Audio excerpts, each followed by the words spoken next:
Hello, welcome to Finance YouTube channel. So what is stock market, what is investment, what is trading అనేది ఒక video చేసి పెట్టాను. కంపల్సరీగా చూడకండి, మిస్ కాకండి. బేసిక్స్ నుంచి స్టార్ట్ చేశాను. ఇప్పుడు దాని పార్ట్ 2 అనమాట. సో అంతకుముందు మనకి వీడియోలో డిస్కస్ చేసాం. మనం ఏం డిస్కస్ చేసామంటే, ఒక ఫోన్ ఉంటుంది. ఈ ఫోన్కి ఒక వాల్యూ అనేది ఉంటుంది కదా మనకి మార్కెట్లో, ఒక ప్రైస్ అనేది. ఎగ్జాంపుల్ ఒక 10,000 ఏదైతే ఉంటుందో, సో ఈ ఫోన్ని మ్యానుఫ్యాక్చర్ చేసే కంపెనీ కూడా ఒక వాల్యూ ఉండాలి కదా. మరి ఇది కూడా at the end of the day ఒక ఎంటిటీ. ఈ ఎంటిటీ నుంచి ఫోన్ వచ్చింది. ఇప్పుడు ఇంకా చాలా ఫోన్లు రావాలి కదా, వీళ్ళు కూడా ప్రాఫిట్స్ గ్రో చేయాలి కదా. సో అందుకని వీళ్ళకి కూడా ఒక ప్రైస్ ఫిక్స్ చేయాలి. అదే స్టాక్ మార్కెట్ మనకి. అది మనం ఎట్లా అంటే సప్లై అండ్ డిమాండ్ బట్టి ఉంటుంది. డిమాండ్ ఎక్కువ ఉంటే ప్రైస్ ఎక్కువ అయిపోతుంది, అదే డిమాండ్ తక్కువ ఉంటే మనకి ఇంకా ఎవరు కొనరు మనకి బేసికలీ. ఓకే, సో ప్రాఫిట్స్ రావు. సో డిమాండ్ ఎక్కువ ఉండాలి, ఓకే, అండ్ డిమాండ్ తక్కువ ఉంటే ప్రాఫిట్స్ రావు. అలాగే సప్లై ఎక్కువ ఉందనుకోండి మనకి, ఇంకా డిమాండ్ ఉండదు కాబట్టి ప్రైస్ అనేది తగ్గిపోతూ ఉంటుంది. అదే సప్లై తక్కువ ఉందనుకోండి, ఓకే, సో అప్పుడు డిమాండ్ అనేది ఇంక్రీజ్ అవుతుంది. ఇట్లా ఇవన్నీ ఎకనామిక్స్ కంప్లీట్గా మనకి చెప్పాలంటే. ఇవి ఎట్లా అంటే, మన ఇంట్లో టమాటాలు ఉంటాయి కదా, బయట ఉంటాం కదా, సేమ్ టమాటా థియరీయే మనకి, పెద్దగా ఏం లేదు. సో ఈ ఫోన్ మ్యానుఫ్యాక్చర్ కంపెనీ స్టాక్ మార్కెట్లో లిస్ట్ అవుతుంది. ఇట్లా చాలా కంపెనీలు, ఒక బిస్కెట్ మ్యానుఫ్యాక్చర్ చేసే కంపెనీ, ఒక ఫోన్ మ్యానుఫ్యాక్చరింగ్ చేసే కంపెనీ, ల్యాప్టాప్, టీవీ, ఒక ఆటో, ఒక ఏదైనా వాట్ ఎవర్, ఓకే. సో ఇట్లా లిస్ట్ అవుతూ ఉంటాయి కంపెనీల్లో.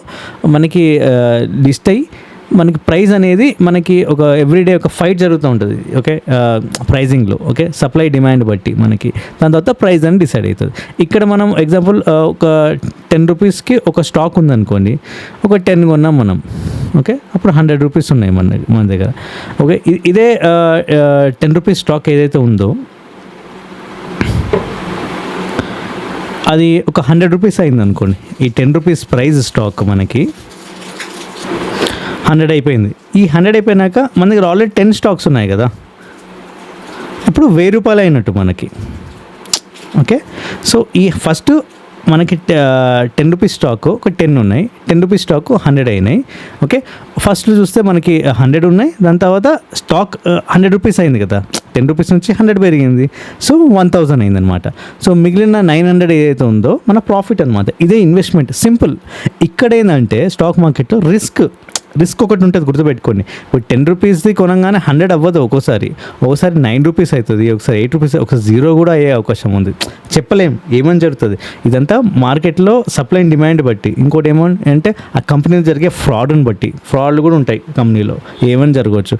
అండ్ అవి కాకుండా వాళ్ళు ఎవ్రీ క్వార్టర్, ఎవ్రీ 3 మంత్స్కి ఒకసారి, వన్స్ స్టాక్ మార్కెట్లో ఎంటర్ అయినాక కంపెనీ ఎవ్రీ 3 మంత్స్కి వాళ్ళ ప్రాఫిట్ అండ్ లాస్ పోస్ట్ చేస్తూ ఉండాలి. ఏం జరిగినాయి, సేల్స్, అన్ని డీటెయిల్స్ ఒక కథాకారు మొత్తం ఈ సిఏ వాళ్ళు ప్రిపేర్ చేసి పబ్లిక్లో పోస్ట్ చేస్తుంటారు. అందుకే పబ్లిక్ కంపెనీస్ అంటారు, ఓకే. సో స్టాక్ మార్కెట్లో లిస్ట్ అని పబ్లిక్ కంపెనీస్ అంటారు. సో అట్లా పబ్లిక్లో పోస్ట్ చేస్తుంటాయి. సో ఈ ప్రాఫిట్ అండ్ లాస్ బయట వస్తుంటాయి ఎవ్రీ 3 మంత్స్కి. దీన్ని బట్టి కూడా మనకి స్టాక్ పెరుగుతుందా లేదా తెలుస్తూ ఉంటుంది మనకి. మార్కెట్ సిచ్యువేషన్స్ బట్టి, కరోనా వచ్చిందా, ఏదైనా క్రైసిస్, కరోనా క్రైసిస్ లేదా వార్ క్రైసిస్ వల్ల కూడా స్టాక్స్ పడిపోతూ ఉంటాయి. అంటే ఇక్కడ గుర్తుపెట్టుకోండి, ఇప్పుడు కరోనా ఉందనుకోండి, కొన్ని స్టాక్స్ పడిపోతాయి. ఇప్పుడు ఆటోమొబైల్ స్టాక్స్ పడిపోయినాయి అనుకోండి, ఆటో స్టాక్స్ ఏవైతే ఉంటాయో, కార్స్ కానీ ఏమన్నా. The same time pharmaceutical stocks పెరుగుతాయి. అంటే ఎట్లా అంటే అన్ని స్టాక్స్ పడిపోవు, కొన్ని స్టాక్స్ ఆ టైంలో ఏవైతే ప్రాఫిట్స్ వస్తాయో ఆ టైంలో వాళ్ళ ప్రాఫిట్స్ ఆగవో. ఏ టైంలో ఆ టైంలో కొన్ని స్టాక్స్ పడిపోతున్నాయి, మార్కెట్ బాగాలేదు సిచ్యువేషన్, కానీ కొన్ని స్టాక్స్ ఏవైతే ఉంటాయో మార్కెట్ అవి గమనిస్తాయి, అవి ఇంపార్టెంట్, అందరు కొనాల్సిందే, అట్లాంటి స్టాక్స్ పెరుగుతాయి, గుర్తుపెట్టుకోండి.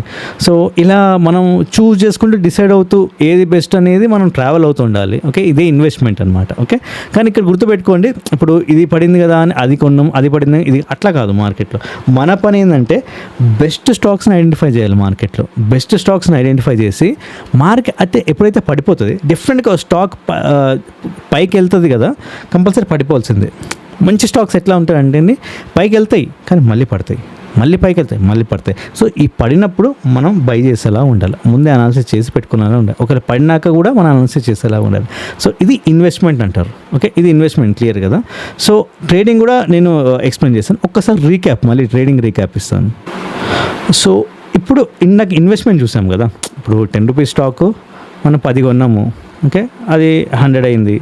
అదే 10 రూపీస్ స్టాక్ ఈసారి 1000 రూపాయలు పెరిగింది, 1000 అయింది. ఇది ఇది ఇన్వెస్ట్మెంట్, ఇది ఇన్వెస్ట్మెంట్ బేసికల్లీ. ఓకే ఓకే, ఇది క్లియర్ కదా. ట్రేడింగ్ ఎట్లా మరి, ట్రేడింగ్ అంటే ఏంటి అసలు, ట్రేడింగ్ ఎలా కనిపెట్టారంటే, ట్రేడింగ్ అంటే హెడ్జింగ్ అండి. ఓకే, హెడ్జింగ్ అంటే ఇప్పుడు ఈ ఏదైతే ఇన్వెస్ట్మెంట్ చేసామో పలానా స్టాక్లో, దానికి మనం ఇన్సూరెన్స్ కడుతున్నట్టు లెక్క అనమాట. ఓకే, ఇప్పుడు ఎగ్జాంపుల్, ఇప్పుడు 10 రూపీస్ స్టాకు, 10 రూపీస్ ప్రైస్ ఉన్న స్టాకు 10 కొన్నాను, 100 ఉంది కదా. సో ఇప్పుడు మనం ఇందాక మాట్లాడుకున్నాం కదా, రిస్క్ కూడా ఉంది కదా, అది 90 అవ్వచ్చు. ఓకే, మన ప్రైస్ 90 అవ్వచ్చు, ఆర్ లైక్ స్టాక్ ప్రైజే తీసుకోండి, 10 రూపీస్ కాస్త 9 అవ్వచ్చు, 8 అవ్వచ్చు, 7 అవ్వచ్చు. ఓకే, ఇది ఏ కారణం వలన అవ్వచ్చు. దాని రిజల్ట్స్ సరిగా పోస్ట్ చేయకపోతే మార్కెట్లో పడిపోవచ్చు, మార్కెట్లో ఇట్లా క్రైజెస్ అంటే వార్ కానీ ఇట్లా కరోనా కానీ అవ్వచ్చు, అండ్ ఆ కంపెనీలో ఏదైనా ఫ్రాడ్ జరుగుతూ అవ్వచ్చు. హోల్గా సెక్టార్, ఇప్పుడు ఎగ్జాంపుల్ కోల్ మైన్స్ ఉంటాయి కదా, పెట్రోల్ స్టాక్ తీసుకోండి. ఇప్పుడు ఏదైతే మనకి మార్కెట్లో పెట్రోల్ దొరకట్లేదు కదా, ఇప్పుడు ఆబ్వియస్లీ ఎట్లా అంటే పెట్రోల్ స్టాక్స్ పెరగాలి, అట్లా జరుగుతాయి జనరల్గా. పెరిగితే మనకి డిమాండ్ వస్తుంది జనరల్లీ, సో ఇప్పుడు పెరుగుతాయి. సో అదే కొన్ని స్టాక్స్ ఉంటాయి పడిపోతాయి, అట్లా ఆపోజిట్గా జరుగుతుంటాయి. ఇప్పుడు బ్యాంక్ స్టాక్స్ పడిపోతున్నాయి కంప్లీట్గా. సో ఇది ఒక ఎగ్జాంపుల్ అనమాట. ఇప్పుడు ఆ రిస్క్ అయితే ఉంది, ఇప్పుడు మార్కెట్లో వార్ రిస్క్ ఉంది కదా. సో ఎగ్జాంపుల్, ఇప్పుడు ఏదైనా అగ్రికల్చరల్ కెమికల్స్ ఏవైతే ఉంటాయి, పెస్టిసైడ్స్ ఏదైనా కంపెనీ ఒక స్టాక్ తీసుకున్నాం అనుకోండి, అదే 10 రూపీస్వి 10 తీసుకున్నాను, ఇది అగ్రికల్చర్ పెస్టిసైడ్స్ సంబంధించిన స్టాక్. ఇప్పుడు వార్ జరుగుతుంది, దానివల్ల పడే అవకాశం ఉంది, ఎందుకంటే మనకి పెట్రోల్ రావాలి, పెట్రోల్ నుంచి కొంచెం కెమికల్స్ ఎక్స్ట్రాక్ట్ చేస్తారు, వీళ్ళు అలా క్రియేట్ చేస్తారు.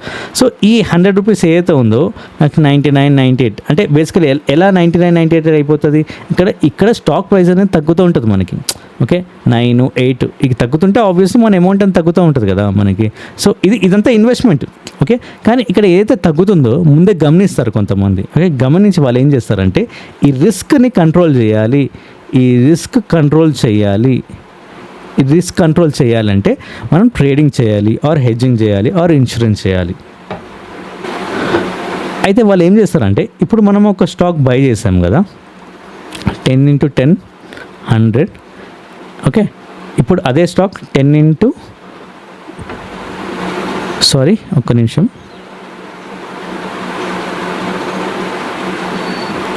సో ఈ 10 రూపీస్ స్టాక్ 8 రూపీస్ పడిపోయింది మనకి. ఓకే, ఇది ఇన్వెస్ట్మెంట్, బేసికలీ ఇన్వెస్ట్మెంట్ చేస్తున్నాను. ఇక్కడ ట్రేడింగ్కి వస్తున్నాం, మనం ట్రేడింగ్ గురించి డిస్కస్ చాలా జాగ్రత్తగా వినండి. 8 రూపీస్ పడిపోయింది కదా, ఇప్పుడు ట్రేడర్స్ దిగుతారు అన్నమాట. ట్రేడర్స్ కానీ హెడ్జెస్ కానీ ఇన్సూరెన్స్ చేసేవాళ్ళు అనుకోండి, వాట్ ఎవర్ ద పేరు ఒకటే. ఓకే, ఇప్పుడు వీళ్ళు ఏం చేస్తారంటే సెల్ చేస్తారు. మన ఇన్వెస్ట్మెంట్లో ఓన్లీ బై చేస్తాం, సెల్ చేయము కదా. బేసికలీ సెల్ ఎప్పుడు చేస్తాం, పైకి వెళ్ళినాక. ఇప్పుడు 10 రూపీస్ది 10 అయినాయి కదా, ఈ 10 రూపీస్ స్టాక్ ఇంటూ 10 ఉన్నాయి కదా, అదే 15, 11, 12 దీని మీద ఏదన్నా ఎక్కువ అయితే చాలు మనం సెల్ చేసేస్తాం. కానీ ఇక్కడ తగ్గుతుంది కదా అమౌంట్, మనకి తగ్గినప్పుడు ఏం చేయాలి, మనము ఇక్కడ ట్రేడింగ్ చేస్తాం, ట్రేడింగ్లో సెల్ చేస్తాం. ఇక్కడ సెల్ చేస్తే ఏంటంటే పలానా ఇప్పుడు 8 రూపీస్ ఉంది కదా స్టాక్, ఈ 8 రూపీస్ దగ్గర సెల్ చేస్తాను నేను స్టాక్, అంటే దీనే ట్రేడింగ్ అంట, సెల్ ట్రేడ్ అనుకోండి. ఓకే, అప్పుడు 7 అవుతుంది, ఇంకా పడిపోతుంది, సెల్ చేసినాక ఇంకా పడిపోతుంది 6.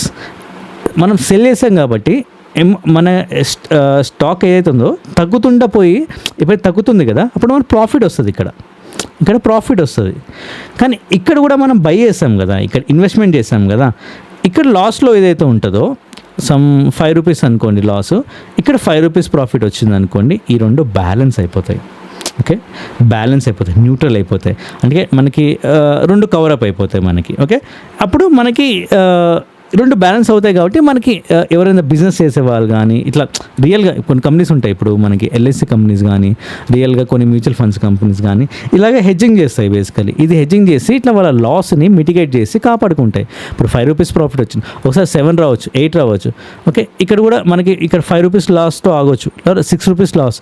కానీ ఇక్కడ ఇది దీనికన్నా ఇది ఎక్కువ వచ్చింది అనుకోండి, ఆర్ ఈక్వల్ వచ్చింది అనుకోండి, మన లాస్ అనేది కవరప్ అయిపోతుంది. ఇదే ట్రేడింగ్ అనమాట. సో సెల్ చేస్తాం, ఫస్ట్ బై చేస్తాం ఇన్వెస్ట్మెంట్కి. మార్కెట్ ఎప్పుడు మన కంట్రోల్లో ఉండదు, కింద పడుతూ ఉంటుంది మన స్టాక్ ప్రైస్ కొన్నప్పటి నుంచి. ఒక్కొక్కసారి ఆ పడినప్పుడు సెల్ చేస్తాం, ఈ సెల్ చేసింది కూడా ప్రాఫిట్ ఏదైతే వస్తే రెండు బ్యాలెన్స్ అయిపోతాయి. అదే ట్రేడింగ్ అనమాట. ఇది బై చేస్తాం ఇన్వెస్ట్మెంట్లో, ట్రేడింగ్లో సెల్ చేస్తాం. కానీ ఒక్కొక్కసారి ఇక్కడ కూడా ట్రేడింగ్లో బై కూడా చేస్తాం మనం. ఓకే, ఇది 2 విధాలుగా వాడుకోవచ్చు మనం. ఓకే, మీకు కాన్సెప్ట్ అర్థం కావడానికి ఇలా చెప్పాను. ఇంతే సింపుల్ ట్రేడింగ్ అంటే. ఇప్పుడు మనం అర్థం చేసుకోవాల్సిన విషయాలు ఏంటంటే చాలా ఉంటాయి మార్కెట్లో. ఈ సైకాలజీ డిస్కస్ చేసాం కదా, మనకి ఈ 10 రూపీస్ దగ్గర కొన్ని 10 రూపీస్ స్టాక్ మనకి 10 కొన్నాను, ఒకసారి ప్రైస్ తగ్గుతూ ఉంటుంది, ప్రైస్ పెరుగుతూ ఉంటుంది, ఇవన్నీ అర్థం చేసుకుంటూ ఉండాలి. సప్లై అండ్ డిమాండ్ ఇవన్నీ సైకలాజికల్ ఫ్యాక్టర్స్ అనమాట. ఇక్కడ మనకి టర్మినాలజీస్ ఇంపార్టెంట్ కాదు, మార్కెట్ క్యాపిటలైజేషన్ ఇంకా పీ రేషియో ఇవన్నీ కాదు మనకి ఇంపార్టెంట్. సబ్జెక్ట్ కోర్ పార్ట్, ఇప్పుడు కోర్ పార్ట్ చూసాం కదా, ఈ కోర్ పార్ట్ ఇంపార్టెంట్. పెరగడం తగ్గడం, పడినప్పుడు ఏం చేయాలి, పెరిగినప్పుడు ఏం చేయాలి. ఓకే, ఇవి ఇంపార్టెంట్, ఇవి గుర్తుపెట్టుకోండి. సో ఇక్కడ చాలా ఉంటాయి అన్నమాట. మళ్ళీ ఇప్పుడు మనకి ఇన్వెస్ట్మెంట్లో క్యాష్ మార్కెట్ అని ఉంటుంది, దీన్ని బై చేస్తాం మనం. ఓకే, ఇది ఇన్వెస్ట్మెంట్కి. ఓకే, అదే ఇక్కడ డెరివేటివ్ మార్కెట్ అంటారు. డెరివేటివ్ దీంట్లో ఫ్యూచర్స్ అని ఉంటాయి, ఆప్షన్స్ అని ఉంటాయి. ఓకే, ఫ్యూచర్స్ ఏంటంటే ఏం లేదు, ఇప్పుడు మనం 10x10 కదా, 10 రూపీస్ స్టాక్ 10 తీసుకున్నాం కదా, ఇది క్యాష్ మార్కెట్లో. బట్ ఇక్కడ 10 ఉండదు, మినిమం. ఇది ఒక కాంట్రాక్ట్ లాగా. కాంట్రాక్ట్ అంటే ఒక గుత్తి. ఇప్పుడు యాపిల్స్ నాకు 2 కావాలంటే ఇవ్వరు కొన్ని చోట్ల. ఒక హోల్ బాస్కెట్ తీసుకొని నాకు దానిలో 100 యాపిల్స్ కావాలి ఇస్తేనే వాళ్ళ హోల్సేల్ ప్రైస్లో డిస్కౌంట్ ఇస్తారు. అర్థమవుతుంది కదా కాన్సెప్ట్. కొన్ని చోట్ల 10 యాపిల్స్ అమ్ముతారు 100 రూపీస్కి, కొన్ని చోట్ల ఏంటంటే 1000 రూపాయలకి మనకి ఇంకా ఎక్కువ యాపిల్స్ అమ్ముతారు. అది గుత్తి, హోల్ గుత్తి బ్యాగ్ అనమాట. ఆ హోల్ బ్యాగ్ ఇస్తారు, అంతేగాని 10 యాపిల్ తీసుకుంటే అంటే ఇవ్వరు, ఇది హోల్సేల్ వాళ్ళు. సో అట్లాంటిది ఆ కాంట్రాక్ట్ టైప్ లాంటిదే. ఇక్కడ 10 ఇప్పుడు ఇంకా క్లియర్ చెప్తాను. ఈ ఫ్యూచర్స్, ఆప్షన్స్ ఇవి ఏవైతే ఉన్నాయో ఏం లేదండి, స్టాక్ని ప్రైస్ ఇంకా పెంచేసేస్తారు. ఇప్పుడు మనకి ఒక 10 రూపీస్ స్టాక్ మనం 10 కొన్నాం అనుకోండి, 100 కదా. ఇక్కడ ఏం చేస్తుంటే 10 రూపీస్ స్టాక్, ఓకే, ప్రైస్ ఉన్న స్టాక్ మినిమం 100 కొనాలంటారు. అప్పుడు మనకి 1000 అవుతుంది.